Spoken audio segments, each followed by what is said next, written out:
Good afternoon, boys. So today we are going to discuss 13th group elements. So that is the third year group elements. 13th group elements, third year group elements. It is the first group in P block elements. First group in P block elements.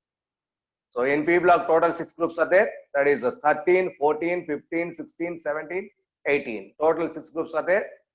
In our first year, 13, 14 groups are available in your first year syllabus.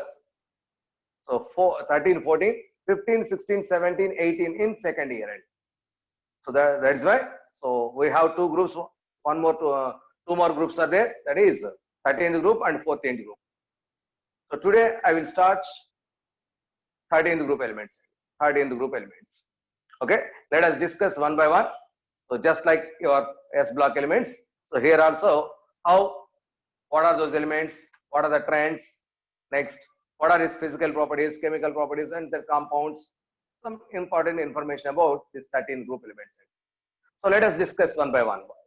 Yes, now it is 13th group elements, which is also called as third A group elements, which is also we call as third A group elements.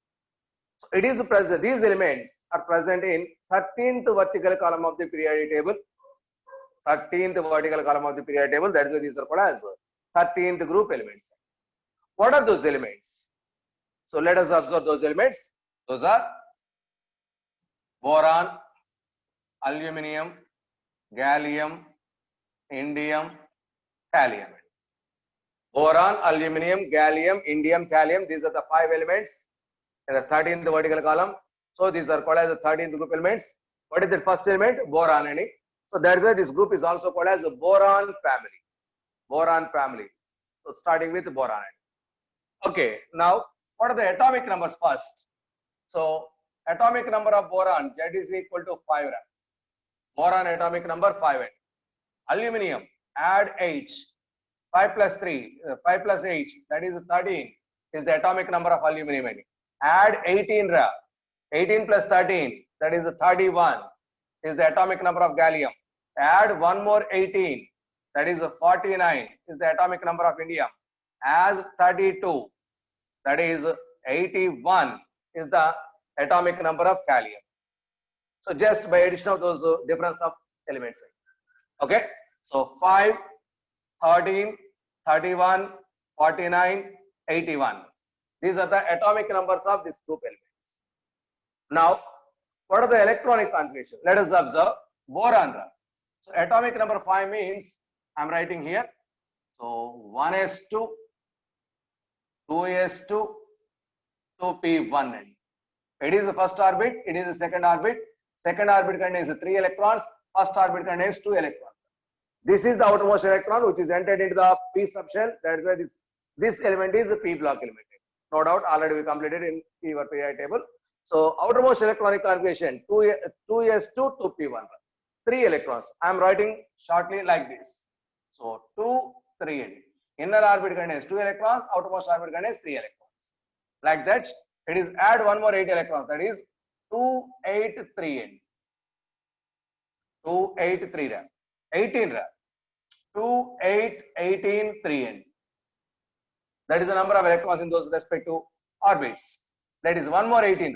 2, 8, 18, 18, 3. Next, 32. So 2, 8, 18, 32, 18, 3. So this is the electronic configuration of those elements. Okay. So yes. So electronic configuration of these elements in all these outermost orbit contains 3 electrons. Where these 3 electrons are available?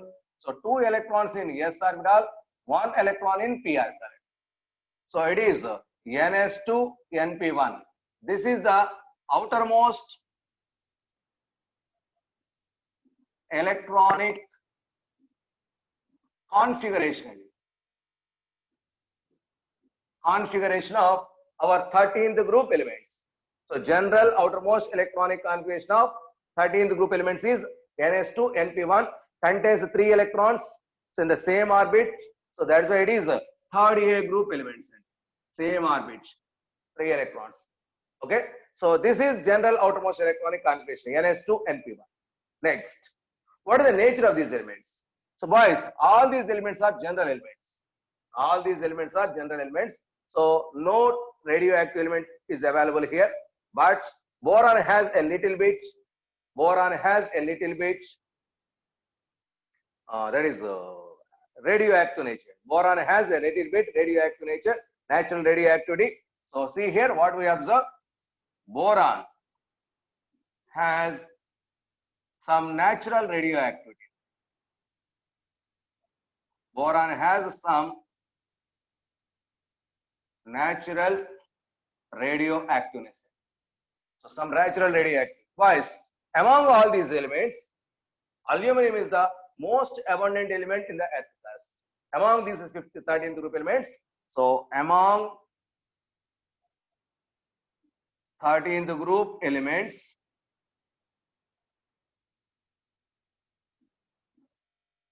the most abundant element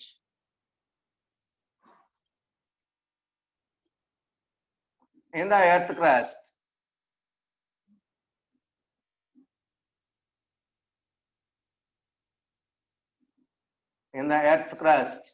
is aluminum. So that is the most abundant element in the earth crust and most abundant metal in the earth crust was aluminum, most frequently available. So this is about the general nature of availability. Yes, only it is third end. Okay, so third most element, and in metals it is the best one. Okay, this is general concepts. Now, what are the physical properties of these elements? One by one, boys. So please listen my words. In this group, no property, almost all property, atomic size, ionization energy, electronegativity, all these properties not in a particular order. Top to bottom increases, not possible. Top to bottom decreases, not possible. All these are irregular orders. 100% by hearting and memory based concept. I'm trying to explain by using values. No need of by hearting those values. You should by heart order set. So which is more, which is less. So order values you should by heart it. No need of value set, but I'm trying to explain with value set. See here. So physical properties set.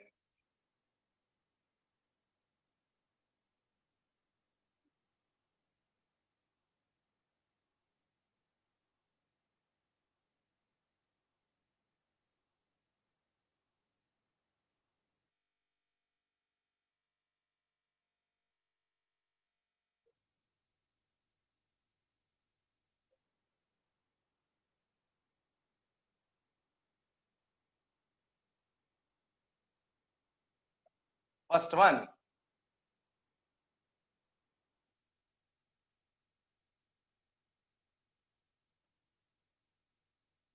Physical properties of this 13th group elements, boys. First one, atomic size. See, what is the observation? Atomic size. And so, boys, generally, these elements are boron is non-metal, aluminum is metal. Okay, so here both covalent nature, metallic nature observed. So that's why covalent radius and metallic nature is explained in this concept. So see here what is covalent radius and what is metallic radius among these elements. See, let us observe. So elements, I'm writing values, boys. Elements, covalent radius, and the third one is metallic radius. All these values in picometers I'm writing, boys. In picometers. What are those elements? See here.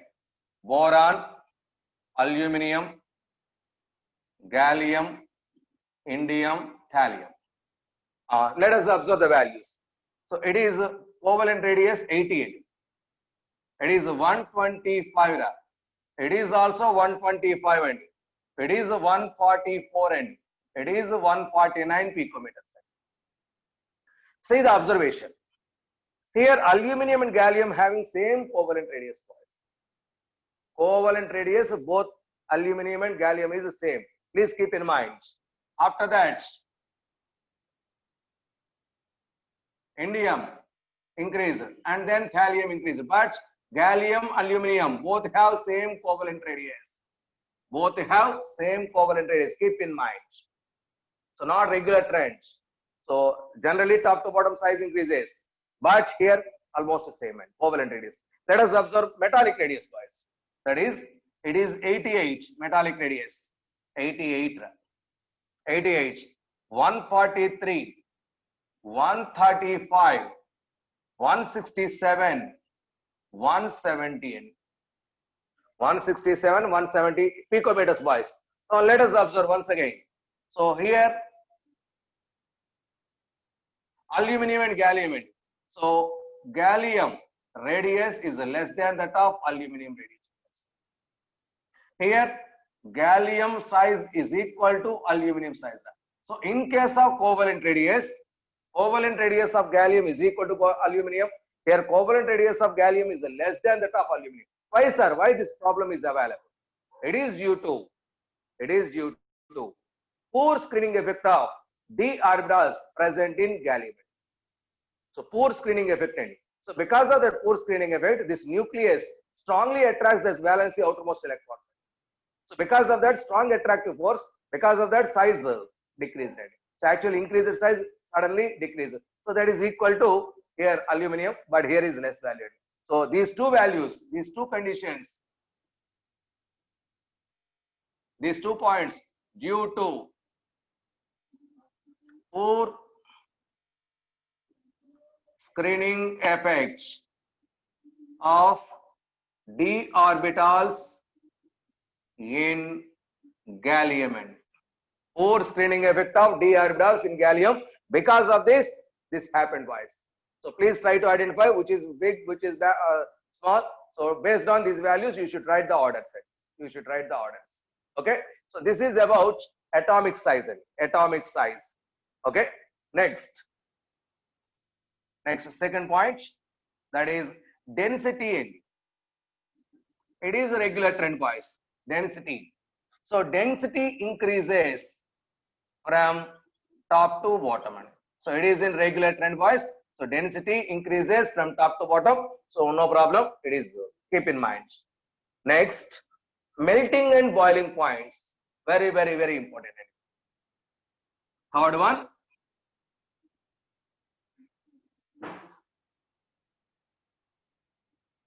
Third one, that is melting and boiling points.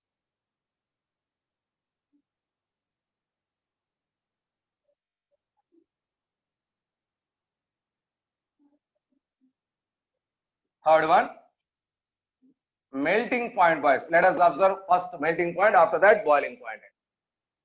So these elements, boys, boron has a polymeric structure. So the structure name is icosahedral structure. So there boron exists as B12 atom, B12 molecule. See here, first point, boron. So it exists as B12 and B12 molecule. B12 molecule. So it has polymeric structure. So the structure is icosahedral structure.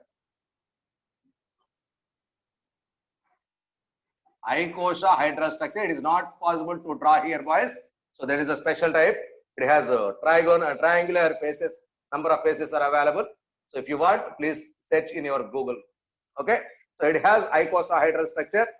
So it is a polymeric structure. So strong bonds are there. Because of this polymeric structure, boron has high melting point. So now this icosahedral has, so first point, what is that? Number of faces. Number of faces is equal to 20. Icosahedral has 20 faces. Next, number of edges. Number of edges, total 30 are available. 38. Number of corners, 12 are possible. So icosahedral has number of faces 20, edges 30, corners 12. Here every face is a trigonal face. So all these faces are just like a trigonal faces. So that 20 faces are possible. So please check the structure. So it is icosahedral structure. It has a polymeric structure. Because of this, so it has high melting point.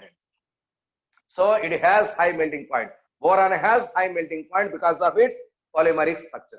Next. So aluminium. What about aluminium? Aluminium, it has metallic bond, boys. It has metallic bonds.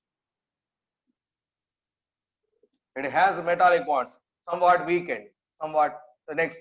So when compared here, it is somewhat weakened, but melting point is little bit high. Next, gallium. Gallium has least melting point and very, very important. It has highest melting point. Gallium has least melting points. Why, sir?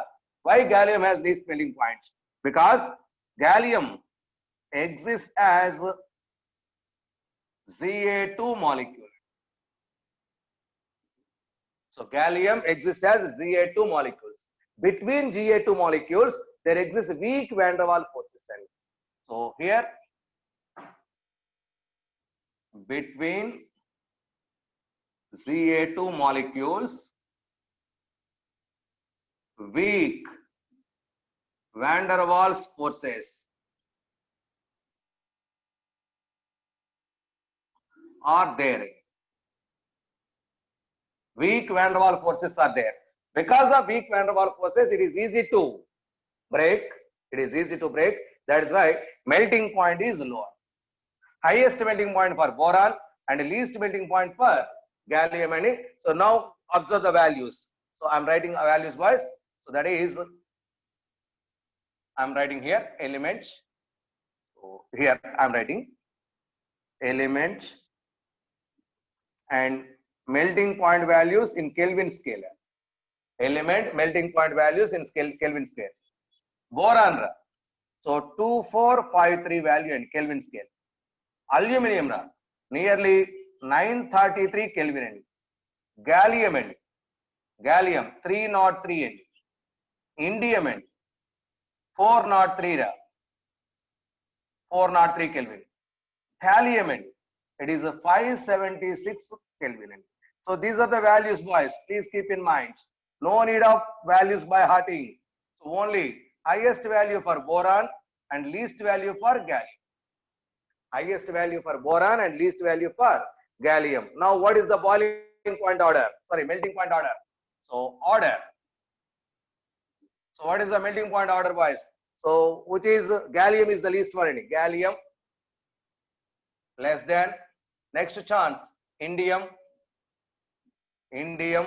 less than, thallium less than, aluminium less than boron. So this is the order. So gallium, boys. So 303 means, so subtract 273, roughly it is 30 degrees centigrade. Therefore, so gallium at 30 degrees centigrade exists as a liquid because melting point that one. At 30 degrees centigrade, that exists as a liquid. So 30 degrees onwards, gallium always in liquid state. So let us observe boiling points.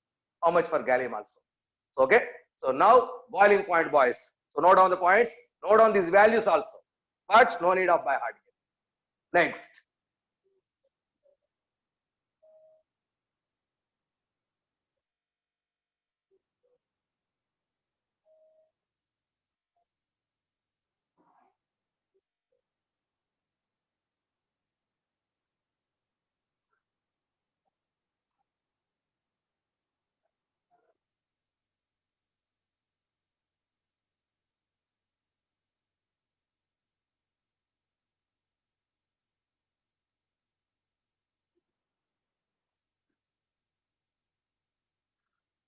Next, boiling points.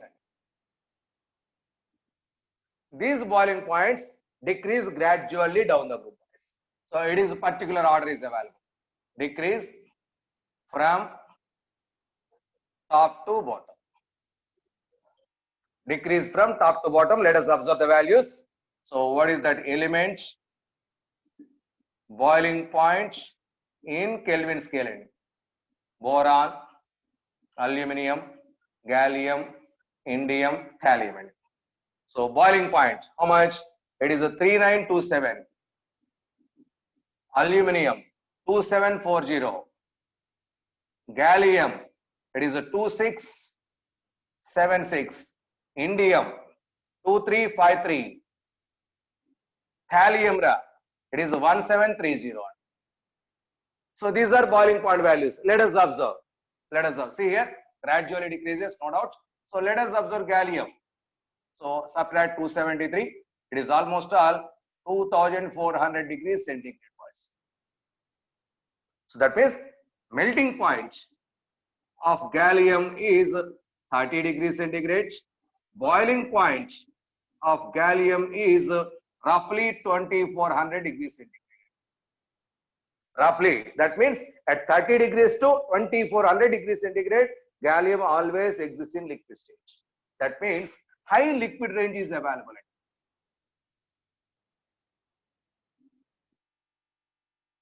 High liquid range is available. Because of high liquid range and very sensitive towards temperature and having high liquid range, so this gallium is used in high temperature thermometers.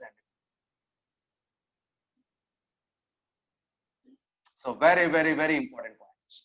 So gallium is used in high temperature thermometers because it has more sensitive towards temperature and also it has high liquid range So this is about melting and boiling points, boys. This is about melting and boiling points. Very important. Yes. Okay. So that is the nature of those elements, boys.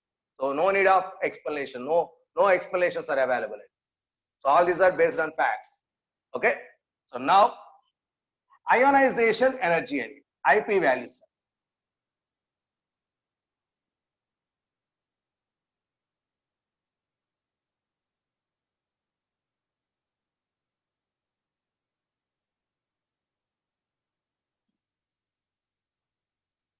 IP values, fourth one. Ionization potential or ionization energy, boys. What is that ionization energy? Energy required to remove the electron from the outermost orbit of a gaseous neutral atom. How many valence electrons are there? 3 valence electrons. For the removal of first electron, it is I1. Second electron, I2, I3. Okay. No doubt for every element, I3 greater than I2 greater than I1. No doubt it is as per our ionization energy. Now, first of all, how much is the ionization energy? So first we are discussing about first ionization energy, removal of first electron from these elements. Okay. So first we discuss here first ionization energy and then sum of all these ionization, I1 plus I2 plus I3, some value based estimate. So we are discussing about first ionization energy and sum of all these 3 ionization energies. So see here. So that is boron, aluminum, gallium, indium, thallium.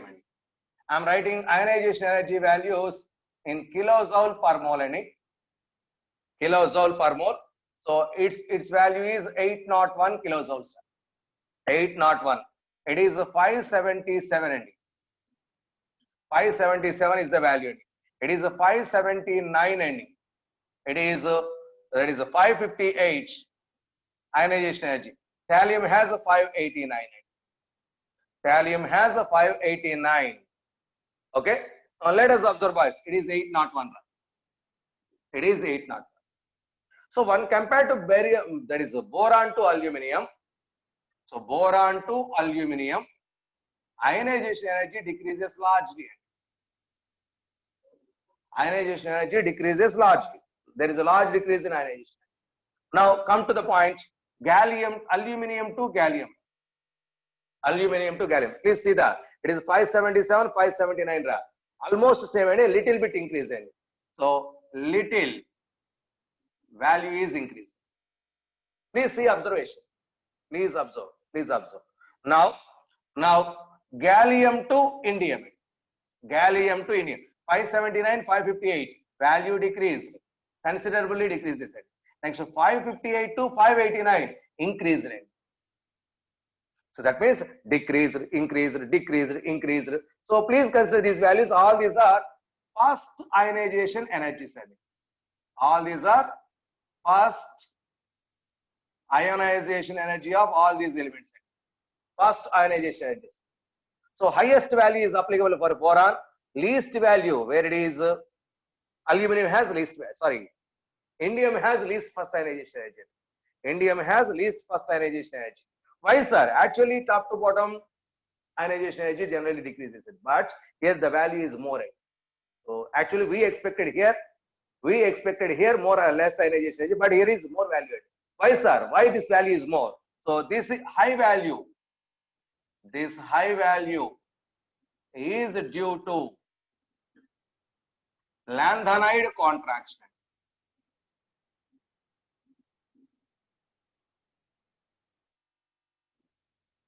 This high value is due to lanthanide contraction. What is lanthanide contraction? Poor screening effect. Because of poor screening effect, valence electrons are strongly attracted. That is available in lanthanide elements. That effect is also applicable for same period next elements. So this indium is present in the same period, lanthanides period. So that means because of that effect, here also poor screening effect of F orbitals are available. So therefore, outermost electrons are strongly attracted. So it requires more energy to remove that valency electron. That is why ionization energy is more than we expected. So it is due to lanthanide contraction. So therefore, order of fast IPN. Identify which one has greatest.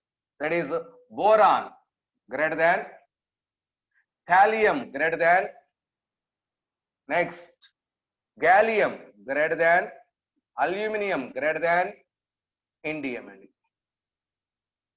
So this is the first ionization energy order values. So this is the order. Please keep in mind, this is the order you should by heart. This is the order you should by heart. Okay. Now collection of. Yes, these are all observed values. All these are observed values. Okay. So now we are trying to explain about the sum of 1 plus 2 plus 3. Sum of first ionization energy, second ionization energy, third ionization energy. So let us observe those values also.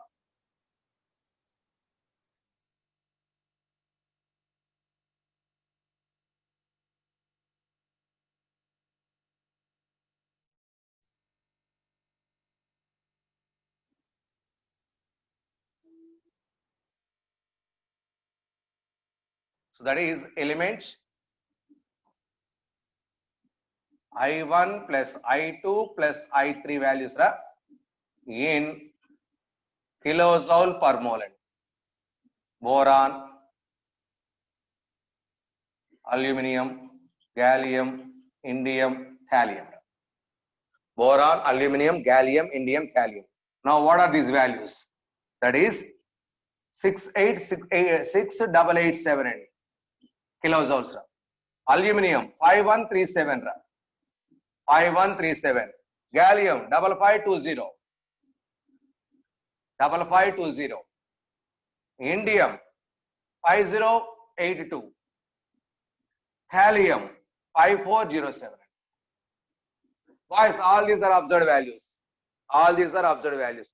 So no regular trend, boys. Highest value for boron,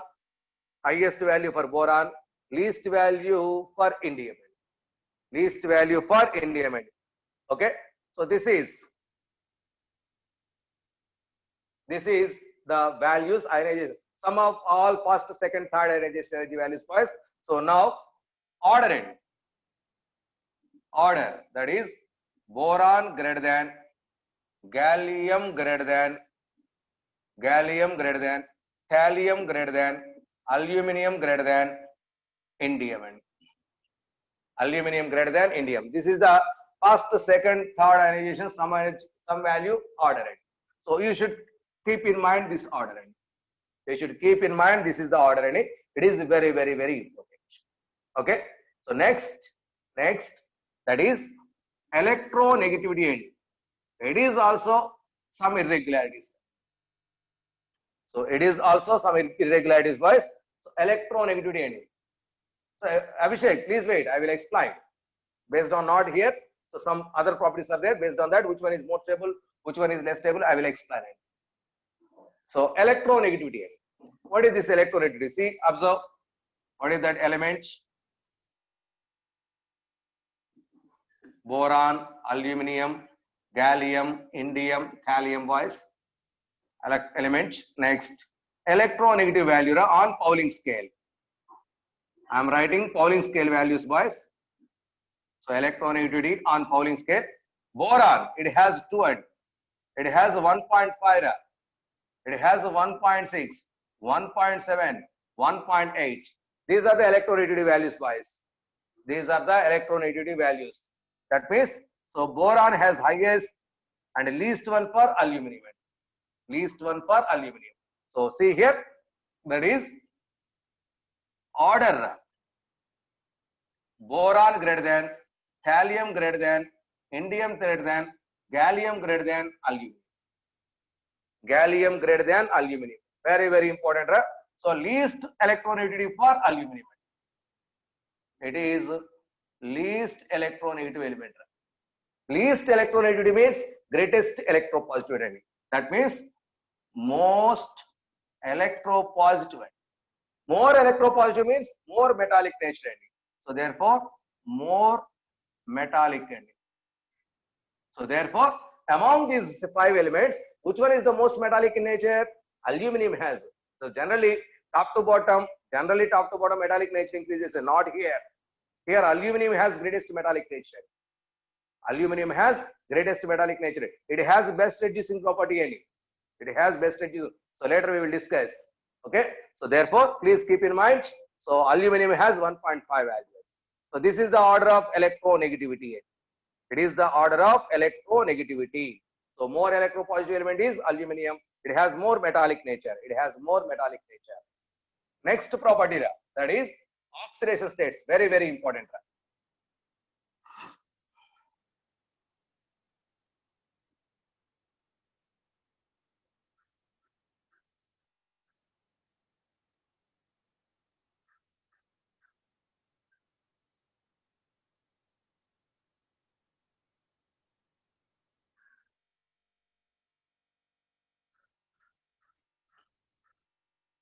Next property.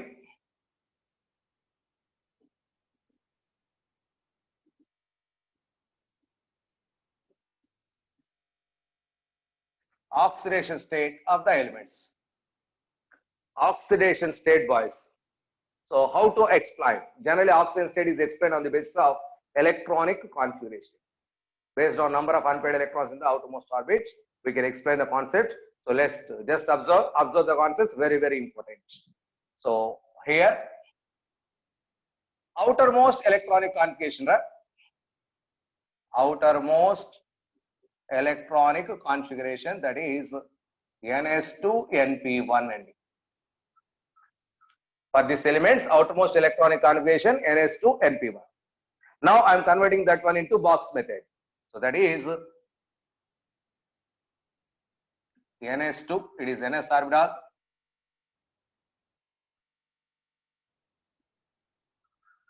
It is NP orbital, it has 1 electron.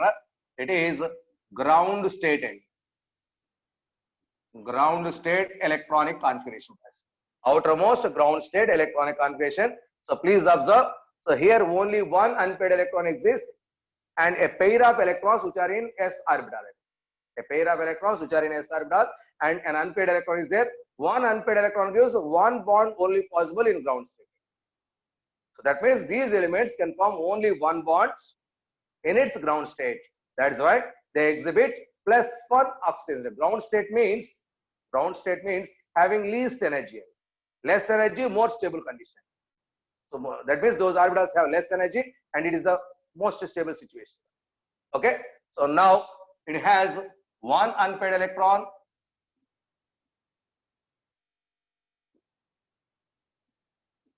So therefore, plus 1 oxidation state possible. Plus 1 oxidation state possible. For example, if this electron is going to be excited from here to here by applying some energy, so something energy is absorbed. So that means more energy state. More energy means excited state. So in excited state, unpaired electrons are going to be paid up. Sorry, paid electrons going to be unpaired situation. See here, now this S electron is going to be here and so by taking some energy, that is why excited state. Excited state, that is, it is S orbital, it is NS orbital having one unpaired electron. So that paired electron is jumped from there to here. It is NPN. This paired electron jumped to here by taking some energy. It is a low energetical, boys. It is low energetical. It is a high energetical. High energy means excited. Okay. So it is 3 electrons. That means it can form. It has 3 unpaired electrons. So therefore, +3 is the oxidation state. So +3 is the oxidation state. Yes, please wait. Okay. Therefore, so our 13th group elements, right, generally form +1 and +3 oxidation states. Our 13th group elements, so generally exhibit +1 and +3. See here, what are those elements? That is boron, aluminum, gallium, indium, thallium. So possible oxidation states, that is +1 +3, +1 +3, +1 +3, +1 +3, +1 +3.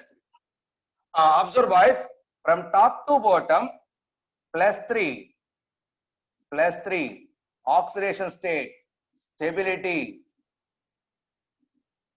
decreases. From top to bottom, +3 oxidation state stability decreases. But top to bottom here, +1 oxidation state stability increases. Please keep in mind, here +3 stability decreases and +1 stability increases. Therefore, boron not forms +1 stated. So boron only exhibit +3 oxidation state in its compounds. Boron with +1 oxidation state not possible.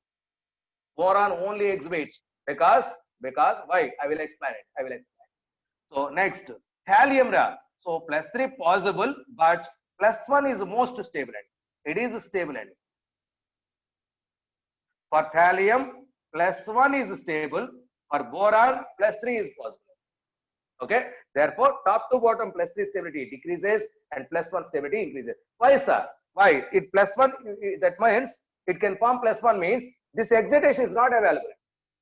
If that electron is easy to excite, 3 electrons are possible, 3 unpaired electrons.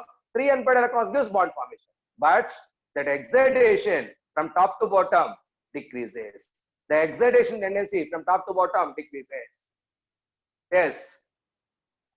So see here, that is, see here, boys, that is, so these paired electrons, so not going to be unpaired. Excitation is not possible. That means, so from top to bottom, that pair not gives unpaired electrons, not involved in bond formation. Not going to be excited, not involved in bond formation. That is that non-bond participation of this pair of electrons, that non-bond participation of this valency S electron pair in chemical bond formation is called as inertness.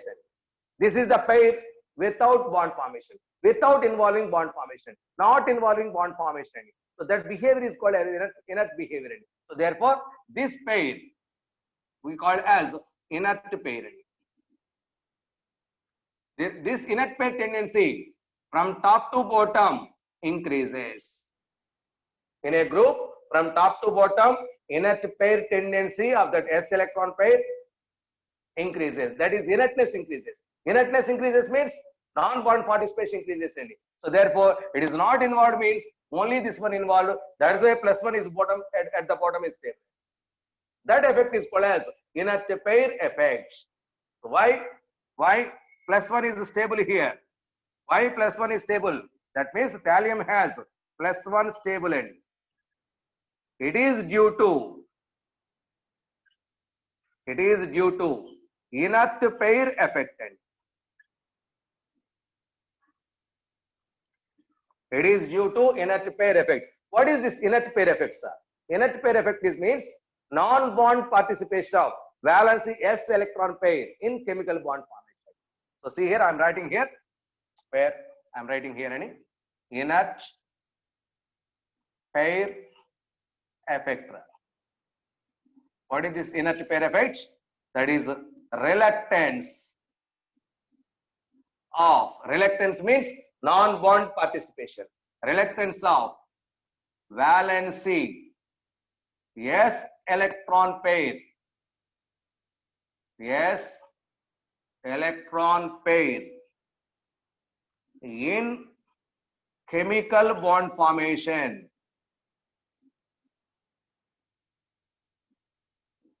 is called inert pair effect.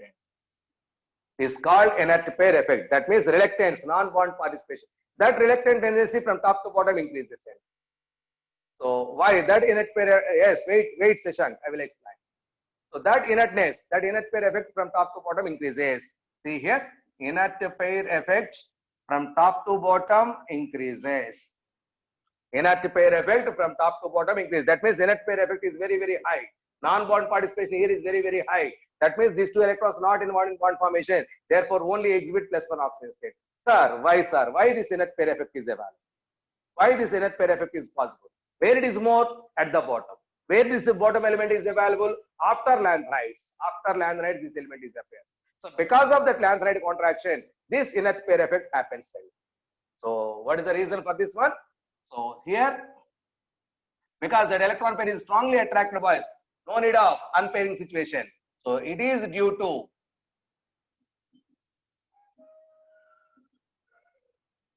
lanthanide contraction. So it is one of the consequences of lanthanide contraction bias. So it is due to lanthanide contraction, inert pair effect is applicable. This inert pair effect is more for heavier, big sized elements. That is at the bottom end. That is at the bottom end. Okay. So this is inert pair effect. Finally, boron has a stable oxygen state is plus 3N. Boron has a stable oxygen state plus 3N. But thallium has plus 1N. Boron never show plus 1N. But thallium can show plus 1N. But least stable. Sorry, thallium can show plus 3. That is the least stable. Boron never exhibit plus 1 oxygen state. So why, sir? Once again, I will explain with bond energies and some other excitation energies. See here.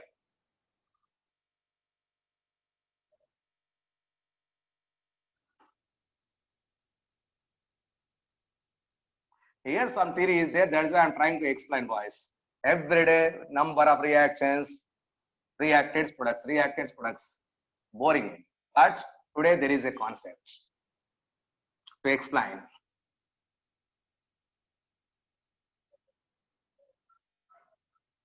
See here. So in ground state,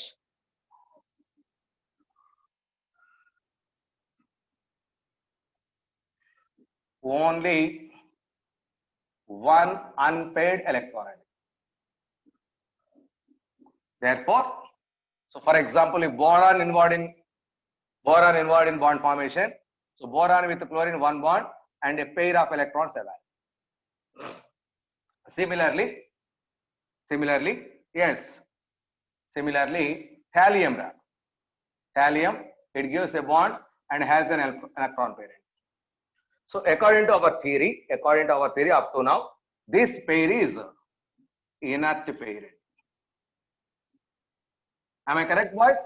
Is that inert pair or not? Top to bottom, that electron, the tendency, non-bond participation tendency increases. Inert pair, not involved in bond formation. But it is not inert pair, It is not inert pair. Okay.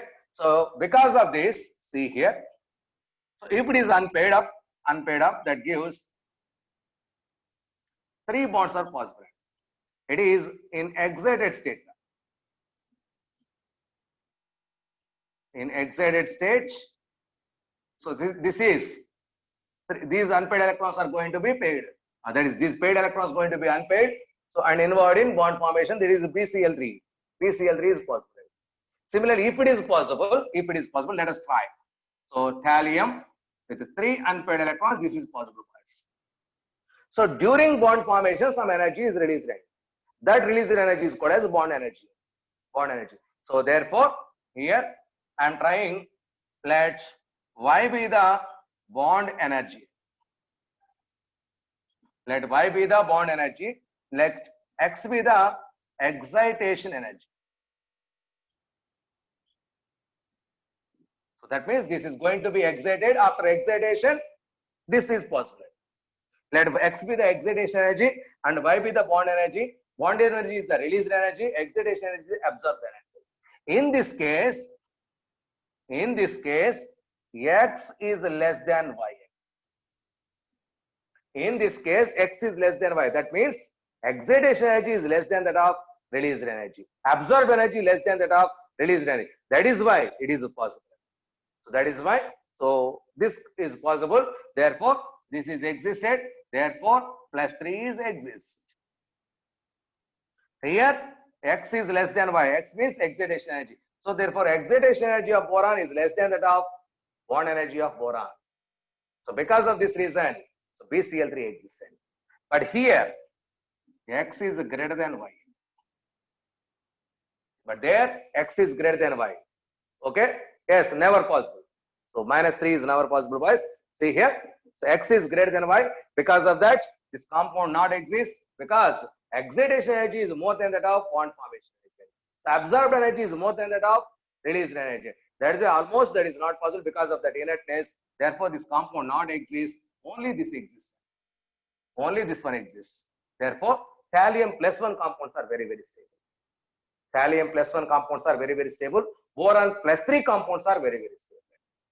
Boron plus 3 compounds are very, very, very stable. This is the information behind this inert pair effect. So, boys, did you understand the concept? Okay. Okay or not? Is this concept clear or not? Yes. Thank you. Next. Now, based on this stability, so let us observe what are the concepts. So let us observe it.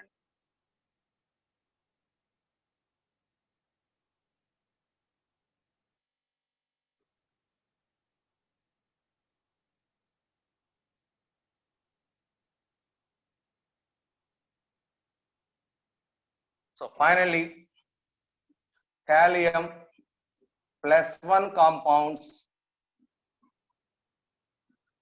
are stable. Therefore, thallium Cl is stable. So here thallium plus 1, Cl minus 1. So that means plus 1 compound, plus 1 oxygen state. Already in our previous theory, we know about plus 1, and that is in alkali metals. Alkali metals also exhibit plus 1 oxygen state.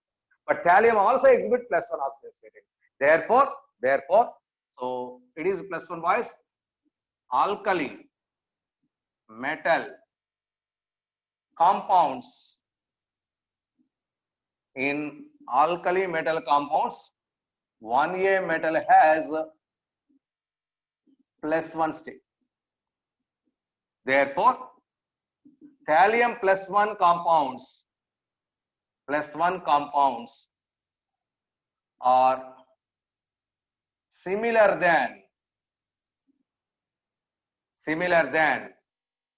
1A, that is alkali metals plus 1 alkali metal compounds. That means the properties of thallium plus 1 compounds is similar to alkali metal compounds. That means thallium chloride is similar to alkali metal compounds, cesium chloride. Similar. Here thallium plus 1, here cesium plus 1. Okay, like this. So for example, thallium fluoride, it is similar to NaCl. It is similar to NaCl. So here plus 1 plus 1.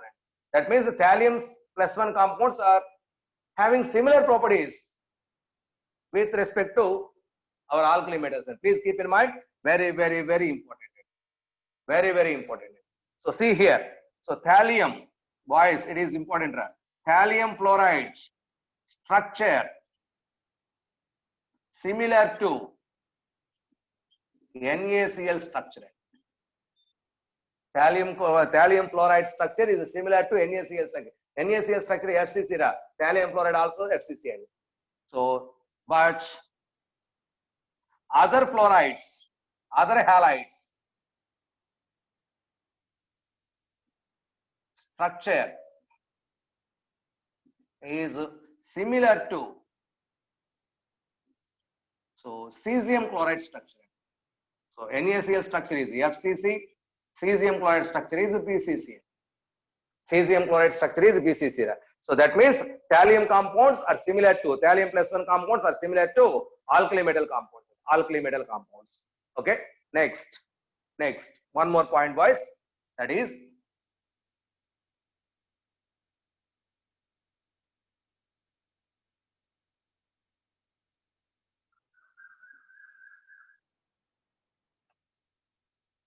thallium triiodide. Thallium triiodide. Okay. Yes, that can form alum also. Thallium triiodide. What is the oxidation state of thallium? Tell me, boys. What is the oxidation state of thallium in this compound? Is this +1 or +3? Either of these. +1. How? Manikanta? How that is +1? So that is, see here, this is thallium triiodide. It is a thallium +1, I3 -1 exists. Thallium +1, I3, triiodide ion, already we know. Triiodide ion is existed. But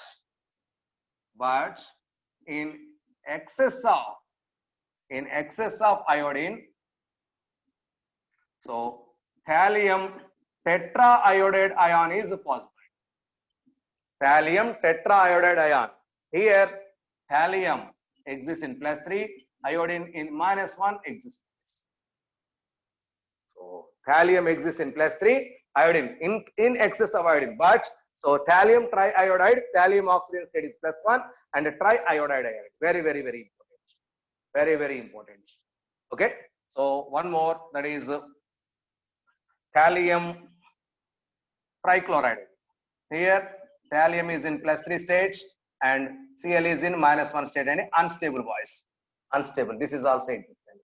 So but unstable. So finally, in thallium triiodide, the oxidation state of thallium is +1. Oxidation state, it is a special case. It is a special case. Okay. Next point.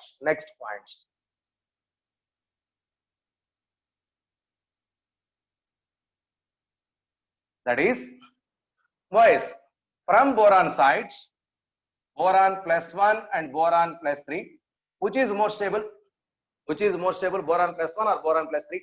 No doubt, +3 is more stable. So boron +3 is more stable. So that is why boron +1 easy to convert into boron +3 and boron +1 easy to convert into boron +3. That means, so by the loss of 2 electrons, if boron +1 exists, that is easy to convert any. So that means this process +1 change it to +3 means, so it is oxidized ready. So because it is oxidized, acts as reducing agent. Therefore, B+1 acts as reducing agent. Okay, it is least stable, ready to convert into stable format. Therefore, B+1 is the greatest reducing agent. Therefore, reducing property, reducing power. What is the order? B+1 greater than Al+1 greater than boron, aluminum, gallium, indium, thallium. Boron, gallium. This is the order of reducing property of +1 and +1 change it to +3. Once again, thallium, boys, +3 and thallium +1. Which is stable? Thallium +3, thallium +1. Which is more stable? +1, and that's why +3 ready to convert into +1 by the gain of 2 electrons. Yes, by the gain of 2 electrons. So +3 to +1, it is a reduction. So because of reduction, acts as oxidizing agent. Therefore, thallium +3 acts as oxidizing agent. It is the best oxidizing agent. Therefore, oxidizing power order is thallium +3 greater than indium +3 greater than gallium +3 greater than aluminum +3 greater than boron +3. So boron plus 3. So please keep in mind, these are important points.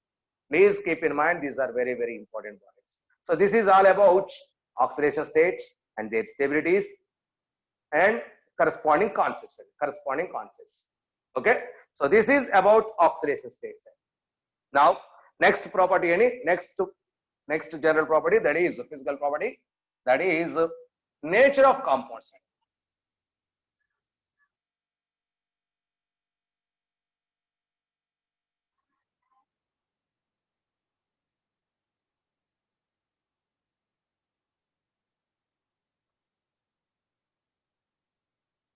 Seventh one, ra.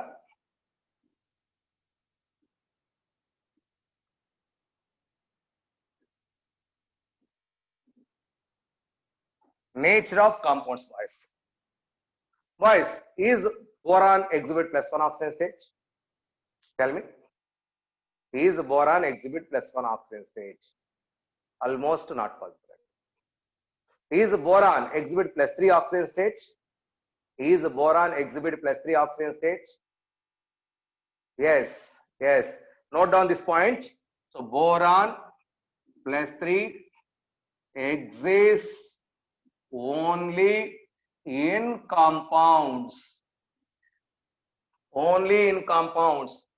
So free boron plus 3 ion not exists. Please note down in oxidation states. I missed that. Please note down this point in oxidation state. Yes. Okay. So boron plus 3 is ion not existent, free ion, just like Na plus free ion exists. If there is a Cl minus free ion exists. Like that, this B plus 3 ion not exists because of highest ionization energy. Always available in oxide, that is compounds, that is BO3 minus ion. That is minus 3. In this BO3 minus, boron has a plus 3 oxidation state. It is phosphorate. It is exists. So the BO3 minus 3 ion exists. Free BO3 minus 3 ion exists, but B plus 3 ion not exists. B plus 3 ion not exists. Pardeep, please wait. At last we will discuss. Okay. So this is the important point. So free exists. Free. No, boy. Plus 3 and plus 1 both are not exists. Okay. So next. Let us discuss points. So boron with highest oxidation state. As oxidation state increases, covalent nature increases. That is why boron can form only covalent bond, no ionic bond. So nature of bonds. So boron sites. So boron not form ionic compounds. Almost all compounds of boron are covalent. Almost all compounds of boron are covalent. So nature of compound, boron compounds are covalent. Strictly pick out. Now what about aluminum? Whereas in our chapter only we are restricted to boron and aluminum. Compounds of boron, compounds of aluminum. We are discussing only boron with aluminum combinations.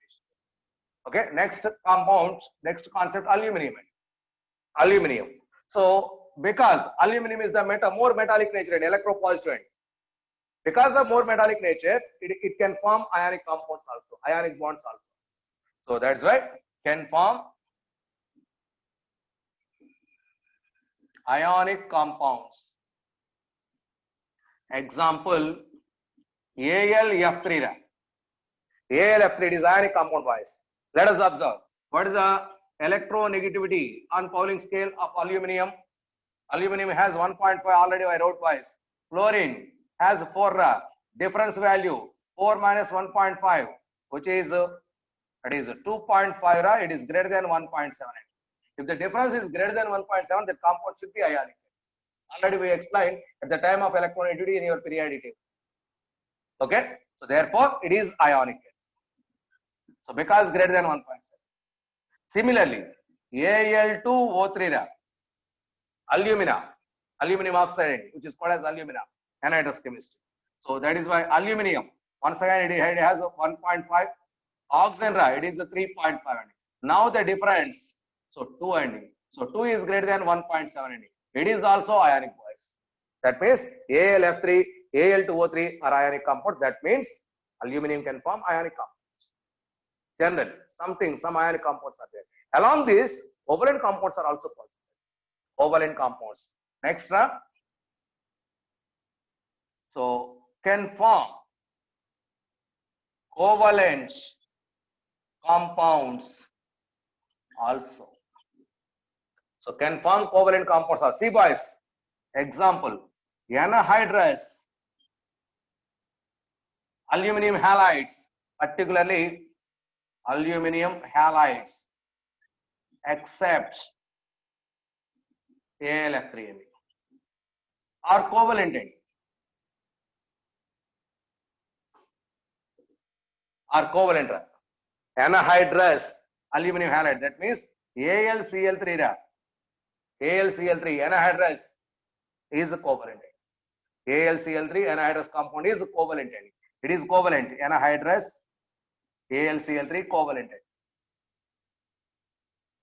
Covalent. But hydrated AlCl3 is ionic. Hydrated AlCl3 is ionic. Why, sir? Why hydrated compound is ionic? Let us observe. That means ions are possible. Why that is happened? How that has happened?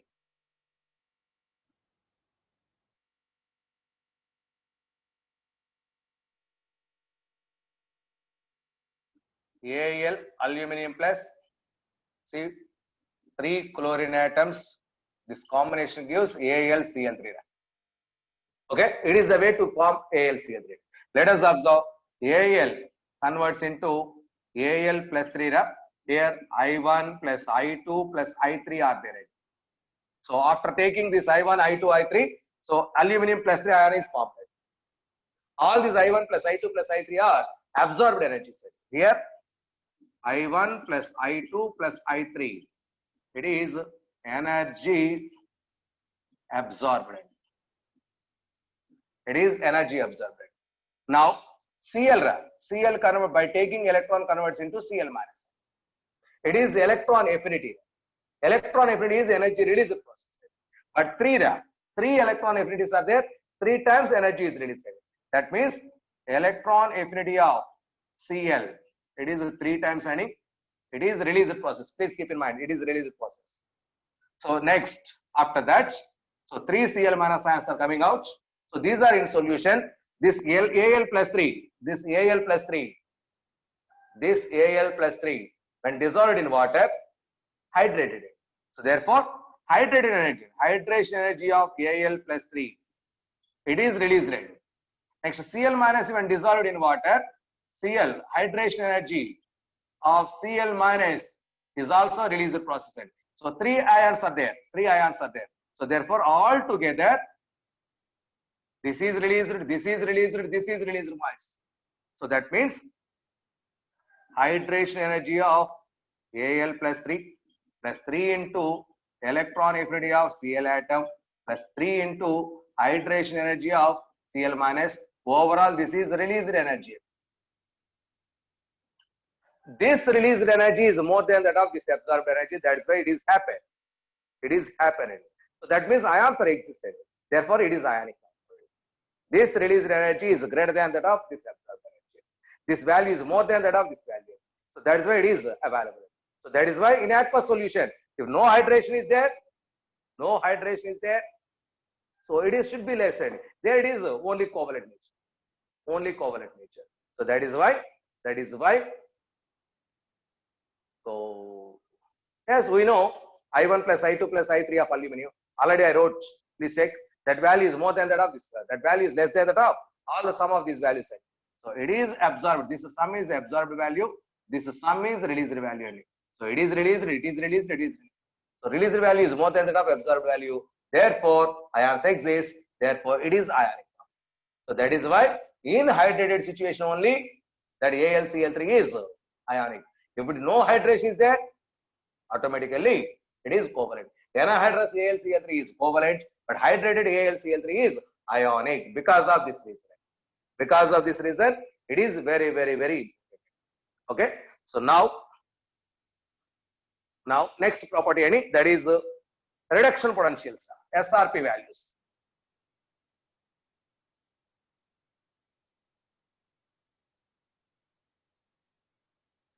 Please try to note running notes. Every day I am writing notes, but today I am explaining the concepts.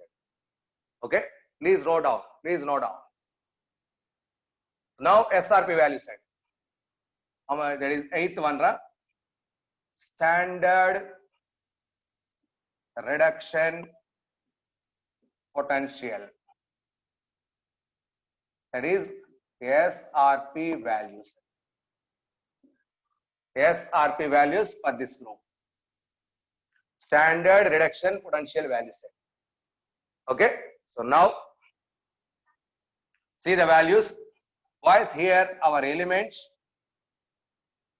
+3 ion is converted into, by taking 3 electrons, converts into metal solid end, element solid end. Boys, +3 to 0, is this oxidation or reduction? Reduction. So during this reduction, some potential difference is there. So some potential difference is there. So that electrode potential, that potential difference is called as electrode potential. So because of here, this is the reaction. So this is we represent it as E naught standard. So M +3 ion is changed to M. So M +3 ion is changed to M. So it is the representation wise. So during that process, electrode potential. So see here, elements. So E naught M +3 to M. So value in volts. V is volts and electrode potential value is measured in volts. What are those elements? Those are boron, aluminum, gallium, indium, thallium. So values boys, that is -0.87. -0.87 volts.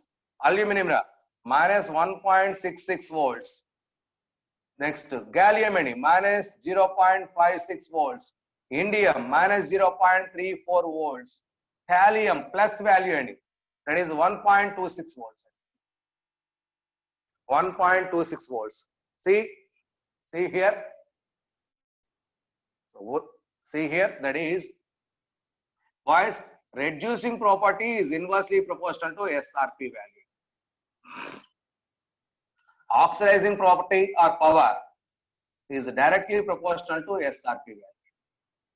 At anywhere, at any time, this is the condition, boys. Which of the following is best reducing agent? Which of the following is best oxidizing agent? That is explained on the basis of these SRP values, boys. It is the final condition to explain reducing and oxidizing properties. 8. Okay. So among all these, so -0.16, it is the least value. It is the least value, boys. Take negative value also. Negative highest means least. Negative highest means least value. It is the least value, boys. Therefore, so it is best reducing agent. So among our 13th group elements, the best reducing agent is aluminum. It is final. It is a final based on SRP value. SRP is the final condition to explain oxidizing property and reducing property. Okay. So therefore, aluminum is the best reducing agent. Next, highest value for thallium. Its value is high end. Therefore, it is a good oxidizing agent. It is a good oxidizing agent. Boys, so in our 13th group elements, please consider negative and positive signs also. As per your mathematics, use these values. Okay. So that is so least value. Aluminum is the best reducing agent and thallium is the best oxidizing agent. It is a final.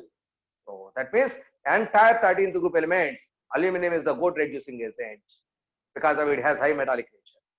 And thallium is the best oxidizing agent because it has only +1 is the most stable condition. Okay. So this is about SRP values. Please keep in mind SRP values. Next subheading, complex forming ability.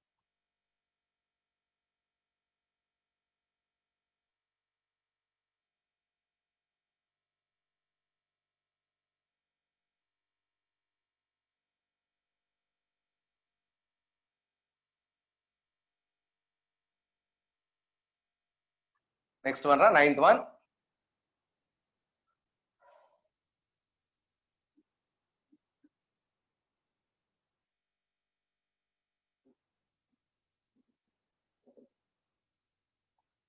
So complex forming ability or tendency.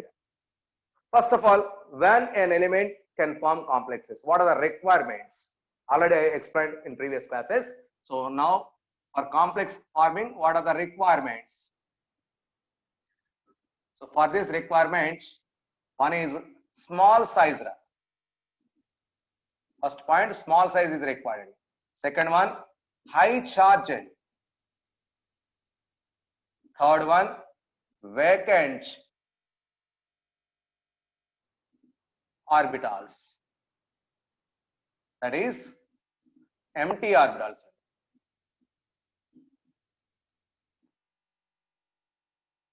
Vacant orbitals, that is empty orbitals. These are the requirements, boys. Okay. So where these requirements are available in our 13th group elements, is this for boron or thallium? No doubt boron. And boron always exhibit +3 state. Highest charge, more charge is there. Small size. So no doubt availability of some orbitals, empty orbitals in ground state also available. So based on this, therefore, boron can form complexes easily. So that means, so which one is easy to form complexes, boys? Boron, because of these reasons. Next, the complex forming ability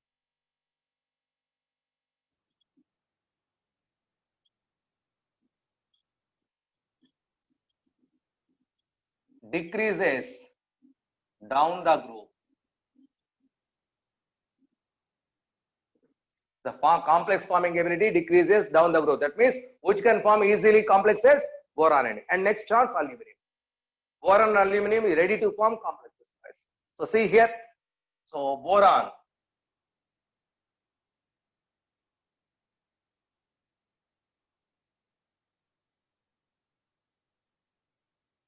So boron. So in complex compounds, coordination number is there. Boron coordination number is 4, but others coordination number is equal to 6. In complex compounds, the highest coordination number for boron is 4 only, because of absence of d plus in output. But others have d plus. Because of that, the greatest coordination number, that is highest next to the remaining elements coordination number is 6. So therefore, please keep in mind it is available. It is important. Boron coordination number maximum 4. It is maximum. So for other elements, maximum coordination number is 6. So see here, let us take examples. Boron F4 minus is formed. Boron H4 minus is formed. So these are complexes. Therefore, 4 is the coordination number, boys. So similarly, aluminum AlOH 6 times 3 minus X is AlH2O 6 times 3 minus X is. Similarly, AlF6 3 minus X is AlF6 3 minus X is AlC2O4 3 minus X is. Twice, it is a 3. It is a bidentate ligand.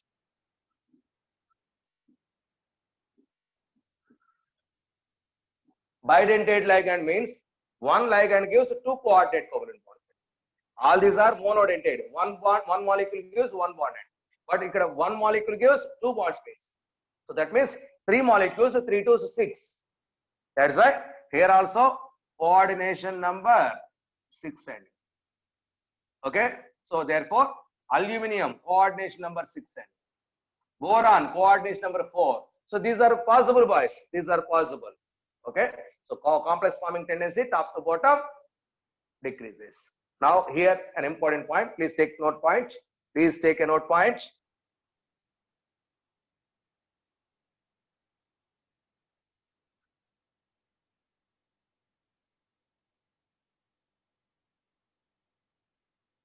That is,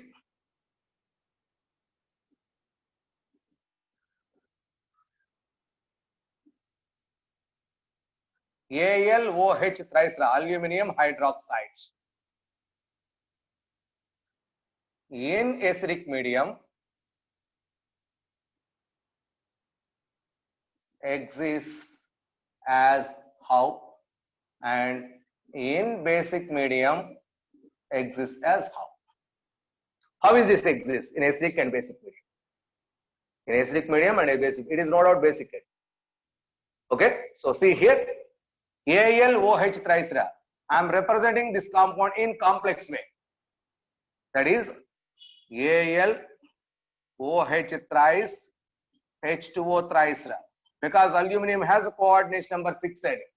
So Al plus 3, 3OH 3 minus, it is neutral. Therefore, 6 is the coordination number. Both these are same, boys. Both these are same. So this is normal form, it is in complex format. It is in complex format. Now, in acidic medium, I am adding H plus. Acidic medium.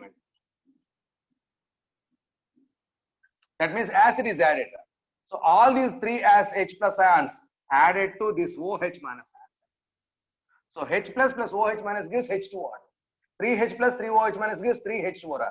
3H2O, 3H2O total 6H2O. Therefore, Al H2O 6 times 3 plus ion exists. Therefore, AlOH thrice in acidic medium exists as like this. Exists as like this. So this is the way to explain. Please keep in mind, in acidic medium, AlOH thrice, rewrite it as like this. Rewrite it as like this. Next, in basic medium, let us observe. AlOH thrice, H2O, 3 times, boys. Now, 3 OH minus ions are added. I am taking this is in basic medium. Boys, from this water, 3 water molecules, 3 H plus ions absorbed by this 3 OH minus ions. So that means H2O means H plus and OH minus. So these H plus ions are collected by this OH. Remaining 3 OH minus attracts absorb this one, and therefore Al OH 6 times 3 minus plus 3 H2O are formed. AlOH 6 times 3 minus 3 H2O are formed. So therefore, in basic medium, AlOH 3 exists as, see here. So here, this is the way to explain, boys. This is the way to explain. So very, very important points. Aluminum hydroxide in acidic medium exists as like this. In basic medium exists as like this because of these reactions. Please keep in mind. Please keep in mind. Okay. So this is about complex forming ability and existence of this particular ion. Number of times asked about this page. Okay. So these are, it is important because of it. It is important because we are restricted only to boron and aluminum. Boron not exists. That's where aluminum I am explaining. Okay. So now, so these are all general physical properties. General physical properties. Now we are going to explain chemical properties. So reactions, general chemical properties. So now chemical properties.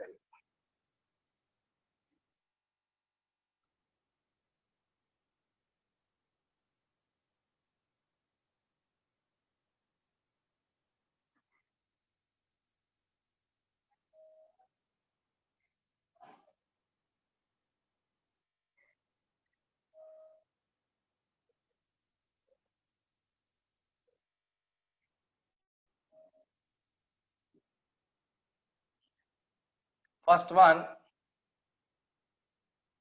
action of air. Action of air, reaction with air. Our boron and aluminum, both are not direct reaction with air is possible. No reaction. So see here, boron and aluminum with air, no reaction. Boron and aluminum with air, no reaction. But, so note points, but fresh aluminum. Fresh aluminum surface is very clean. When exposed to air, fresh aluminum corrodes in air, but corrosion prevented by the corrosion prevented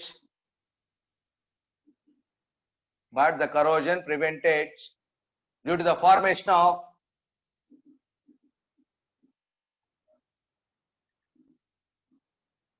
oxide layer.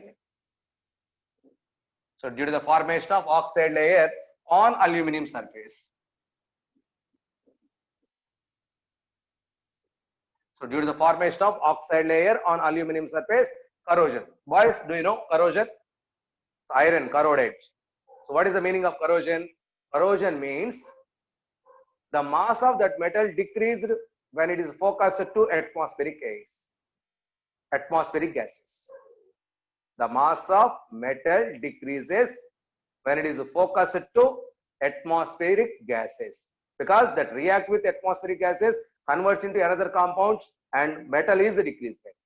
So just like our iron bar, when iron bar is focused to our atmosphere, so that converts into Al2O3 when it is reacts with oxygen present in our air. Aluminum decreases, aluminum oxide increases on the surface. That is called as corrosion.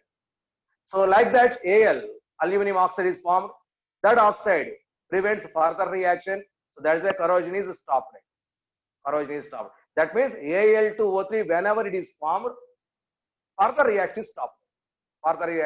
That means very, very important. Oxide layer prevents the further reaction. Oxide. Okay. So like that, it is also possible.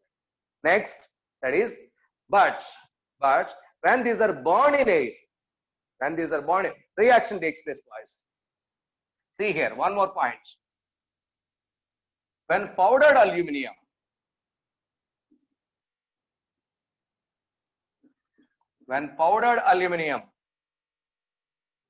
is brought in contact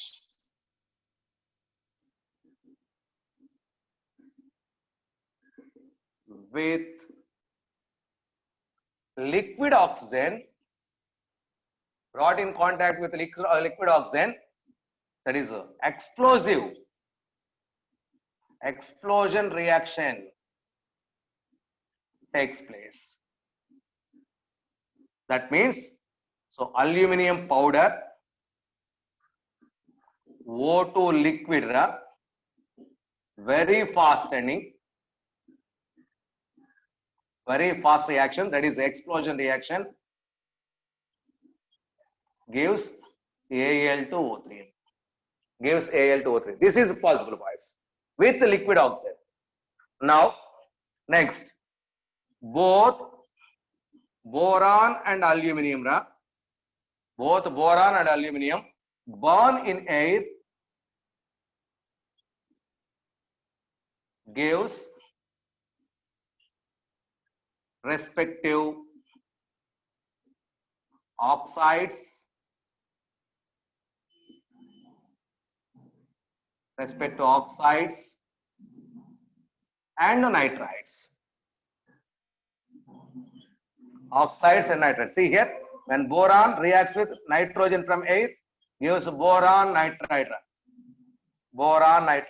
Similarly, aluminum reacts with nitrogen from air, gives aluminum nitride, AlNN. So 2 times.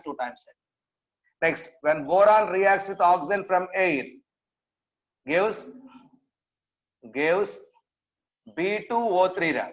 Similarly, when aluminum reacts with oxygen from air, gives Al2O3. So it is only in burning situation, boys, not direct contact, burned and heated and burned. So because of that, this reaction takes place. Okay. So this is about, that is a reaction with air. Direct reaction not possible, but so in burning situation and in liquid oxygen situation, that aluminum in reaction. So this is about action of air. Next one, boys. Action of water.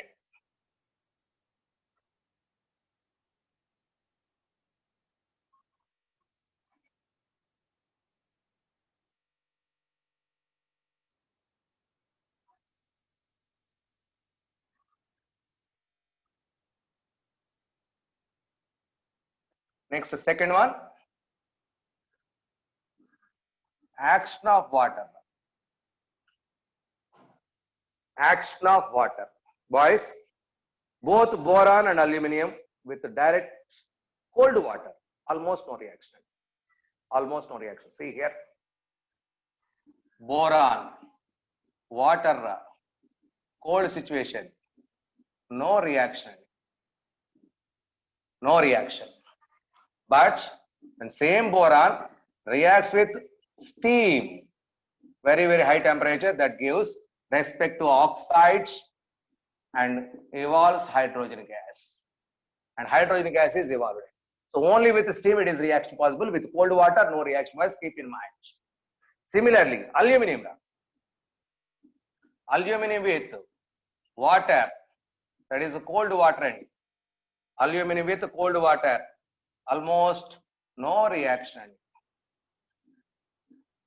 See boys, let us explain a concept here. See here. For example, if this reaction happens, for example, actually no reaction boys, but if this reaction happens, what happens? So that is, if aluminum reacts with water, that gives AlOH thrice, and liberates hydrogen gas. And liberates hydrogen gas. For our convenience, it is 2 times. It is 2 times. It is 6 times. So it is a 2 Al2O3 plus 3 H2. This reaction for this delta H is negative. Delta H is negative. Delta H negative means, as per our thermodynamics, this reaction is feasible. It is a spontaneous reaction. So spontaneous means naturally it takes place. So that means, no doubt, as per thermodynamics, this reaction is possible. Yes, as per thermodynamics, this reaction is possible. But practically it is not possible. Why? Why this reaction is not possible? But practically not possible. But that is, as per thermodynamics, it is possible reaction. It is a possible reaction. But so practically it is not possible. Why? Because a thin oxide layer is formed on aluminum surface. So not possible due to oxide layer formation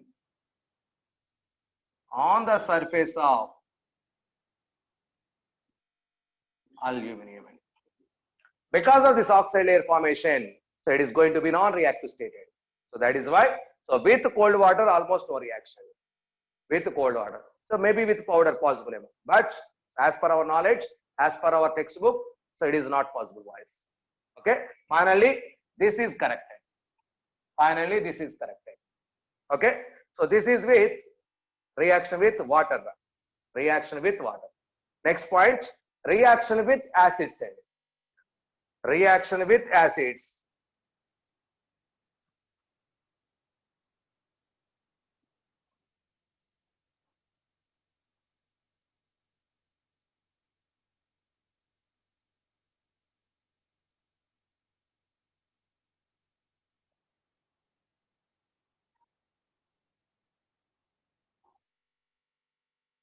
Third one,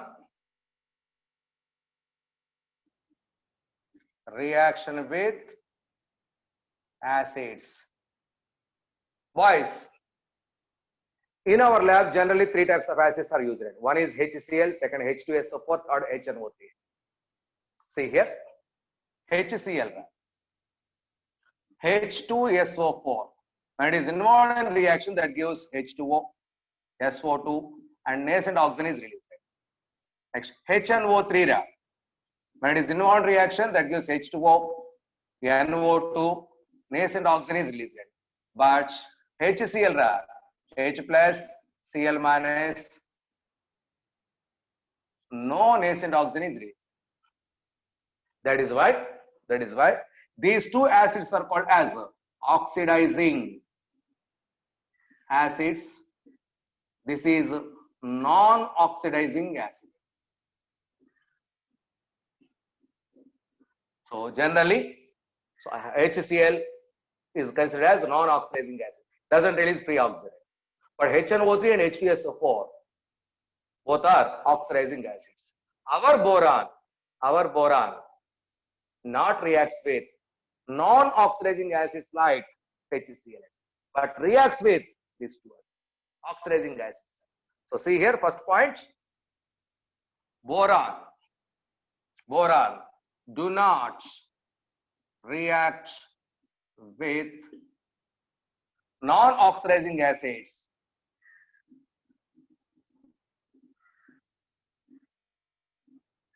like HCl. Non-oxidizing acids like HCl, but reacts with oxidizing acids like this. See here, when boron reacts with, boys, these two are concentrated acids. Please keep in mind. So boron reacts with, see here, so water and destination oxygen, first of all, general reaction. So that gives H3BO3. H3BO3. Okay. So that is balance. That is a 2 borons.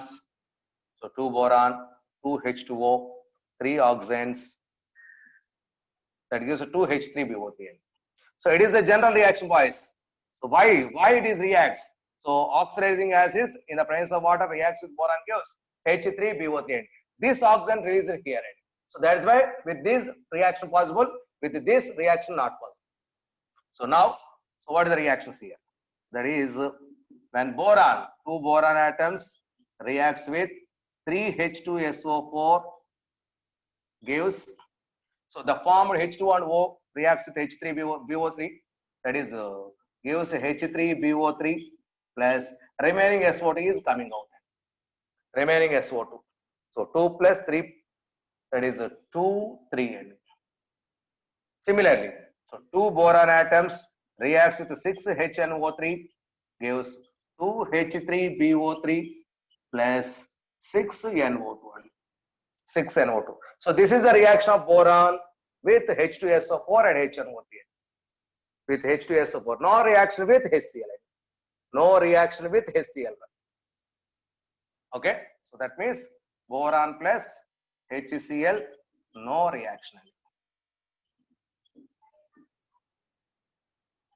Boron with HCl, no reaction. So it is for boron. Now what happened in case of aluminum? Reaction with the aluminum, boys. See.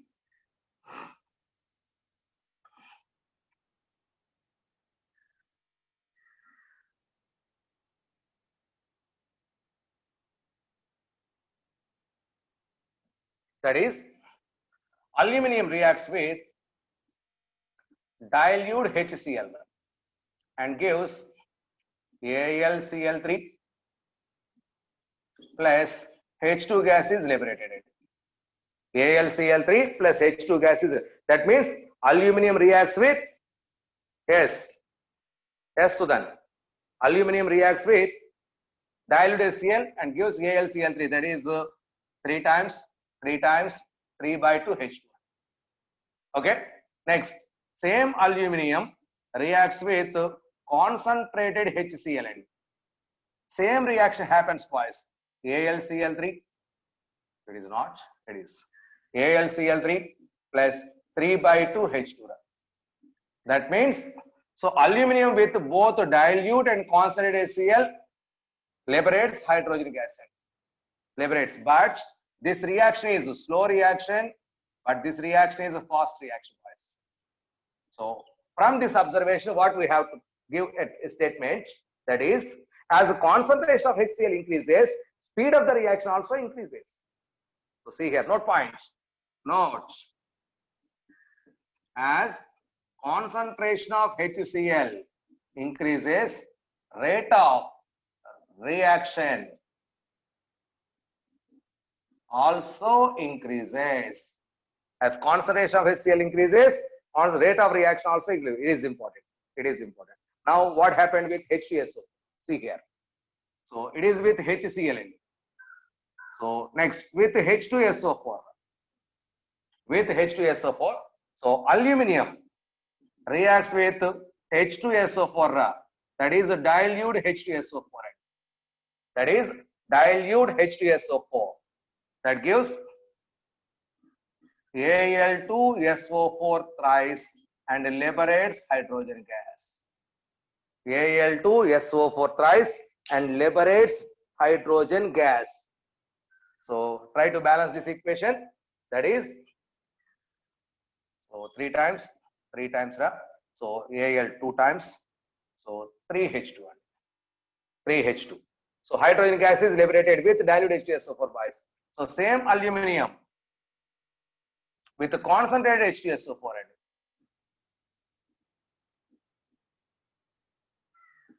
gives Al2SO4 thrice. Concentrated H2SO4, SO2, nascent oxygen are released based on that. So SO2 gas and water vapor are formed. SO2 gas and water vapor boys. So this is with concentrated HCl. With concentrated, that is Al2 3 times. So just a minute. I'm trying to balance this equation. So that is 2Al, 6 H2SO4, 3 SO2, 6 water. Okay. So that means aluminum reacts with both dilute H2SO4 and concentrated H2SO4. And in concentrated H2SO4, SO2 gas is released. SO2 gas. With dilute H2SO4, H2 gas is released. With dilute H2SO4. Now what happened with HNO3? HNO3. So see here.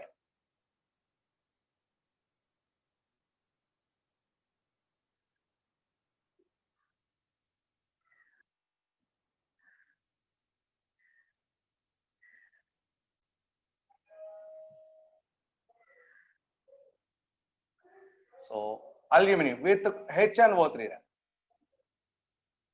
Aluminum reacts with HNO3, dilute HNO3 and gives aluminum nitrate plus NO2 gas, not H2 gas boys. No, see here, just a minute. It's not NO2. Ammonium nitrate, NaH4, NO3. Ammonium nitrate and water.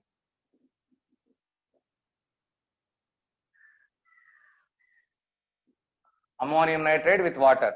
So balancing, that is H. It is 30. It is H. It is 3 times. H2O 9 times.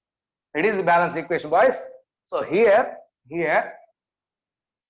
HNO3, here nitrogen oxidation state plus 5.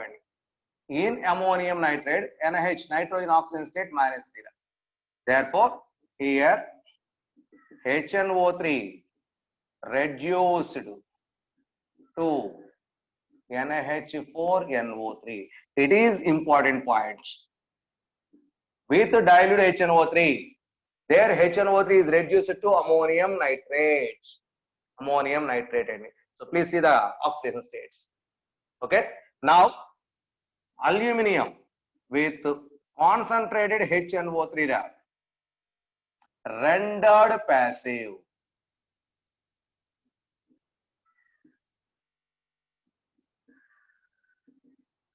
Already at the time of diagonal relationship with, that is beryllium with aluminum, and already we explained rendered passive, both beryllium and aluminum rendered passive towards this concentrated HNO3. What is rendered passive? Initially some reactivity is there, but after some time no reaction takes place. Rendered passive due to oxide layer formation on aluminum surface. So this is rendered passive, boys. So finally, aluminum reacts with almost all acids. So particularly with the concentration HNO3, it is rendered passive. It is very, very important. It is a reaction with acids for both boron and aluminum. Okay.